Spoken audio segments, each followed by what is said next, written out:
बिस्मिल्लाहिर्रहमानिर्रहीम। जनाब देख रहे हैं अवान टीवी यूट्यूब चैनल। नाज़रीन, अहम अपडेट आपके साथ शेयर करने जा रहे हैं। इससे पहले गुजारिश है कि हमारे चैनल को सब्सक्राइब कर लें और वीडियो को लाइक करें ताकि हर नई आने वाली वीडियो आप तक बर वक्त पहुँच सके। नाज़रीन, चौधरी आबिद रज़ा कोटला को हल्का एन 62 और हल्का PP 28 में एक बड़ी सियासी कामयाबी हासिल हुई है। तफसीलात के मुताबिक साबिक उम्मीदवार chairman union council ठोठा Rai Bahadur राजा खालिद फाजिल ने मुस्लिम लीग काफ को छोड़कर मुस्लिम लीग नून में शमूलियत का ऐलान कर दिया है।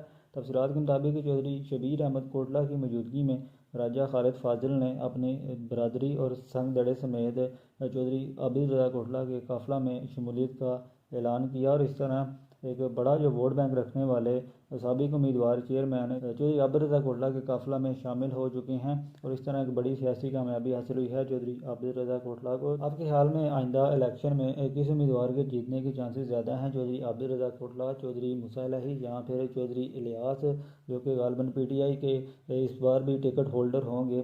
कमेंट बॉक्स में अपनी राय से ज़रूर आगाह करें। अगली वीडियो तक के लिए दीजिए इजाज़त। अल्लाह हाफ़िज़।